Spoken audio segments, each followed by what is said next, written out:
tafi wajen kuwar ka bari gwada muku jahili ne talab ka biya hankali ba ka ba hankali ba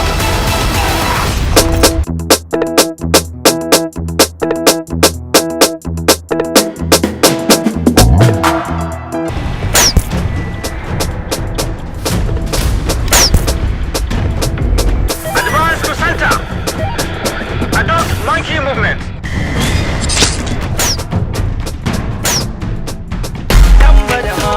Badamasi jini kun san yadda nake son shi. Ku rike mun shi amana ne gare ku.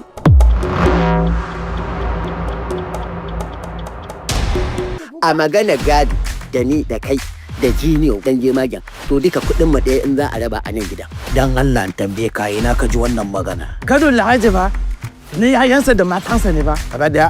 ban fahimta ba Maganan gado a addinin musulunci, di wanda an haifa jariri kirimi, di wanda ya shekara dare, in dai uban su daya, kudin da yana ba su iri daya ne. wallahi ƙarya ku Ayuba, maganar gado Allah ya riga ya raba ta a Alkur'ani.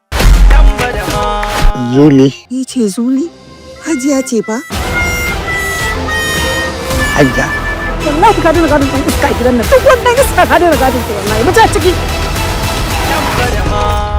a ce wai haka za a raba gadon ni da shi daidai Shi rabon gado haka yake idan Allah ya raba shi cikin alkur'ani mai tsarki. ba wani guri da za ka ɗan rufe wannan ka ɗan buɗe wani gurin dan in aka tashi a ƙara nawa ya fi nashi yawa In ka je gida kai na fila raka a biyu. ya fila Eh, ni ban maka alƙawarin zan je in yi sallah in ɗore goshe na a ƙasa da daddaren nan ki bacci ba shin a wannan wasiyar da alhaji ya faɗa dawa ka ji ya ambata Matansa ne da 'ya'yansa. ba ta cikin matansa duk wannan karan din da ake da yakin da ake a nan gida wallahi duk akan jiniyo muke me yake ni Ku bani dama. In watsa 200 ko 8,000 da abin da yake na dukiyar gidan nan sai na samu wuta. kai mahaukaci to dukiyar ta bata kone kenan a wuta ko duk wani haukan da muke mun yi na banza